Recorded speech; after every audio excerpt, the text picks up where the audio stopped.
Assalamualaikum warahmatullahi wabarakatuh. Kami dari kelompok 7 mata kuliah Metodologi Penelitian dan Statistik. Kami akan membawakan materi mengenai analisis uji ANOVA atau parametrik, interpretasi hasil uji baik secara manual maupun dalam bentuk SPSS. Adapun anggota kelompok kami yaitu Ponikasma Anggraini, Sugiyarti S. Dulati, Nada Novawanda, dan Nurfika Putri. Pengertian uji analisis of variance atau ANOVA. Uji ANOVA adalah suatu metode analisis statistika yang termasuk ke dalam cabang statistika inferensi.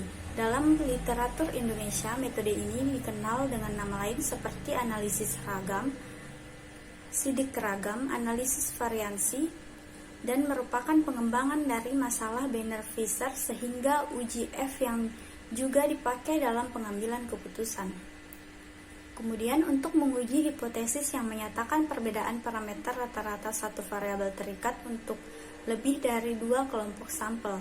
Variansi adalah besaran statistika untuk menunjukkan ukuran penyebaran data. Makin menyebar suatu data, makin besar nilai variansinya. Makin tidak menyebar suatu data, makin kecil nilai variansinya. Pada data seragam atau data yang tidak menyebar, variansi adalah 0. Berikut adalah klasifikasi uji analisis of variance. Yang pertama adalah one way ANOVA atau ANOVA satu arah. ANOVA yang didasarkan pada pengamatan satu kriteria atau satu faktor yang menimbulkan variasi. Yang kedua adalah two way ANOVA atau ANOVA dua arah. ANOVA yang didasarkan pada pengamatan dua kriteria atau dua faktor yang menimbulkan variasi. Nah, one way ANOVA satu arah digunakan untuk membandingkan rata-rata kelompok dengan faktor pembeda, hanya satu faktor macam pembeda. Karena pembedanya hanya satu, maka disebut dengan ANOVA satu jalur atau satu arah. Kemudian persyaratan uji one way ANOVA. Yang pertama, data minimal berskala interval, data berdistribusi normal, variansi antar kelompok homogen, dan sampelnya random. Pengukuran total variabilitas atas data yang ada dapat dikelompokkan menjadi tiga bagian. Yang pertama, variabilitas antar kelompok. Yang kedua, variabilitas dalam. Yang ketiga, jumlah kuadrat penyimpangan total. Nah, berikut adalah contoh dari one way ANOVA. Dari data tabel berikut menyatakan lamanya jam kesembuhan dari 3 merek obat anti nyeri yang diberikan kepada ibu yang mengalami ruptur perineum tingkat 2. Lakukan analisis varians dan uji hipotesis pada taraf nyata 0,05 bahwa rataan lamanya jam kesembuhan yang diakibatkan oleh ketiga merek obat sama saja. Nah, di sini terdapat kolom yaitu kolom pertama, kolom kedua, dan kolom ketiga. Nah, dalam satu kolom terdiri dari 5 baris, yaitu baris pertama, baris kedua, ketiga, 4, dan 5. Kemudian dari kolom itu kita akan menjumlahkan total dari kolom A, yaitu yang mana totalnya adalah 26. 26 ini didapatkan dari penjumlahan dari kolom A, yaitu 5 ditambah 4 ditambah 8 tambah 6 dan tambah 3. Begitupun dengan kolom B dan kolom C. Jadi jumlah total keseluruhan dari seluruh data kolom yang ada yaitu 26 ditambah 39 ditambah 20 sama dengan 85. Yang kedua adalah menentukan hipotesis. H0-nya tidak ada perbedaan lamanya ketiga obat tersebut dalam menyembuhkan luka perineum. H1-nya ada perbedaan lamanya ketiga obat tersebut dalam menyembuhkan luka perineum. Yang kedua menentukan taraf signifikan. Taraf signifikan atau alfa lebih kecil maka penelitian semakin teliti. Dalam penelitian biasanya digunakan alfa 0,05. Yang ketiga adalah melakukan perhitungan. Nah, di sini setelah kita mencari total dari keseluruhan pada data, kita akan mencari JKT atau jumlah kuadrat total, yang mana rumusnya adalah sigma I dari I sampai dengan K, atau maksudnya adalah dari kolom pertama sampai dengan kolom ke K, Yang kedua adalah sigma J dari I sampai dengan N, yang mana maksudnya dari baris ke-1 sampai dengan baris ke N. YIJ kuadrat dikurangi dengan TIJ kuadrat dibagi dengan N dikali K. Nah, agar teman-teman tidak bingung, di sini saya akan tampilkan JKT sama dengan 5 kuadrat. Nah, 5 ini didapatkan dari semua total data yang ada pada kolom, yang mana 5 kuadrat, kemudian 4 kuadrat, kemudian 8 kuadrat, 6 kuadrat, 3 kuadrat, sampai dengan kolom terakhir yaitu 7 kuadrat. Kemudian dikurangi dengan 85 kuadrat. Nah, 85 kuadrat ini didapatkan dari jumlah total keseluruhan dari data di dalam kolom, yaitu 85, kemudian dikurangi dengan 5 dikali 3. Nah, 5 ini didapatkan dari jumlah baris, yaitu di sini ada 5 baris. Kemudian 3 ini didapatkan dari jumlah kolom. Nah, setelah itu kita jumlahkan, hasilnya adalah 557 dikurangi 481,67, hasilnya adalah 75,33. Kemudian kita akan mencari jumlah JKP atau jumlah kuadrat perlakuan, yang mana rumusnya adalah sigma I dari 1 sampai dengan K, yang mana maksudnya adalah dari kolom pertama sampai dengan kolom ke K. TI kuadrat. Nah, TI ini adalah jumlah dari masing-masing kolom dibagi dengan NI, yang mana NI ini adalah jumlah baris dari masing-masing kolom, kemudian dikurangi dengan TIJ kuadrat, yang merupakan jumlah data dari kolom dibagi dengan N, kemudian dikali dengan K, atau K ini adalah jumlah kolom. Nah, berikut hasilnya yaitu 26 kuadrat ditambah 39 kuadrat ditambah dengan 20 kuadrat. 26 kuadrat ini didapatkan dari jumlah masing-masing total kolom A, yaitu 26 dikuadratkan total kolom B dan total kolom C dibagi dengan 5. Nah, 5 ini adalah jumlah dari masing-masing baris. Kemudian dikurangi dengan 85 kuadrat yang merupakan total dari keseluruhan data. Kemudian dibagi dengan 5 dan dikalikan dengan 3. Seperti yang tadi, 5 ini adalah jumlah baris dan 3 adalah jumlah kolom, yang mana hasilnya kita akan mendapatkan 519,4 dikurangi 481,67, hasilnya adalah 37,73. Nah, setelah kita mendapatkan JKP, kita akan mencari JKG.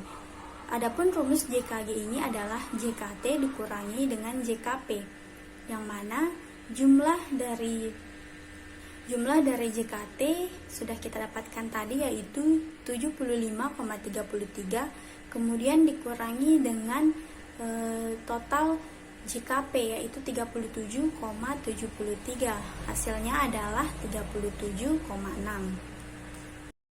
Nah, kita telah mendapatkan jumlah JKG, JKT, dan JKP. Kemudian kita akan melakukan matrik perhitungan. Saya akan menampilkan tabel ANOVA dan jumlah yang telah kita dapatkan tadi, yaitu JKP, JKG, dan JKT. Kemudian masukkan angkanya dalam tabel. Jadi misalkan JKP 37,73, jumlah kuadrat galat 37,6, kemudian JKT-nya adalah 75,33, dan derajat bebas rumusnya adalah K dikurangi 1 atau 3 dikurangi 1 sama dengan 2. 3 ini adalah jumlah kolom dikurangi 1, maka hasilnya adalah 2. Kemudian derajat bebas galat, yaitu rumusnya K dikali N dikurangi 1, yang mana 3 adalah jumlah dari kolom, kemudian dikalikan dengan 5, yang mana 5 ini adalah jumlah baris dikurangi 1, Jadi 3 dikali 4 sama dengan 12. Kemudian derajat bebas total yaitu N dikali K dikurangi 1, yang mana 5 dikali 3 dikurangi 1 hasilnya adalah 14.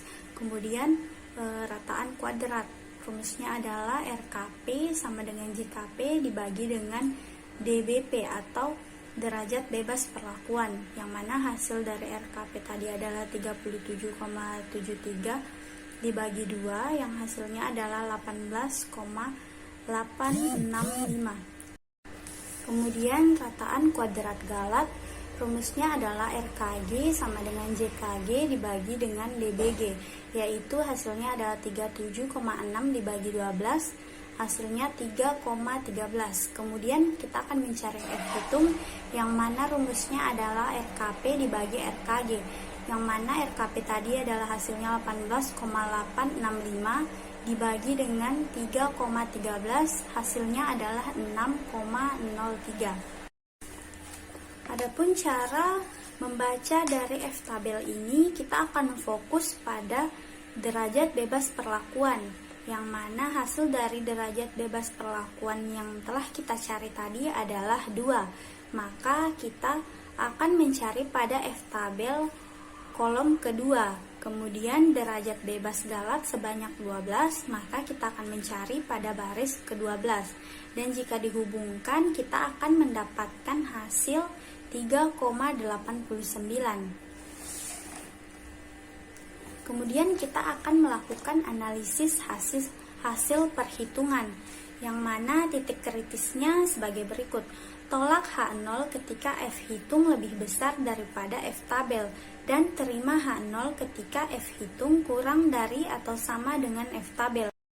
Nah, F hitung yang telah kita dapatkan tadi adalah 6,03, sementara F tabel yang telah kita dapatkan nilainya adalah 3,89. Maka dari itu kita akan mengatakan bahwa tolak H0, artinya ada perbedaan lamanya ketiga obat tersebut dalam menyembuhkan luka perineum. Kemudian materi selanjutnya akan dilanjutkan oleh rekan saya. Assalamualaikum warahmatullahi wabarakatuh. Perkenalkan, nama saya Ponika Anggraini. Terima kasih atas kesempatan yang diberikan kepada saya. Di sini saya akan menjelaskan uji ANOVA one way secara SPSS. Di sini ada contoh soalnya. Efektivitas 3 metode kontrasepsi yaitu MOL A1, metode kalender A2, dan senggama terputus A3. Terlihat dari data presentasi penggunaan KB, ketiga metode kontrasepsi yang diterapkan dalam pencegahan kehamilan selama 3 bulan. Data presentasi penggunaan ketiga metode kontrasepsi disajikan sebagai berikut. Di situ ada A1, A2, dan A3. Yang pertama itu lakukan pengujian hipotesis perbedaan rata-rata dengan signifikan 5%, membuat hipotesis penelitian H0 dan H1. H0-nya itu tidak ada perbedaan presentasi penggunaan KB yang diterapkan dalam pencegahan kehamilan dengan ketiga metode kontrasepsi MOL, metode kalender, dan suhu basal.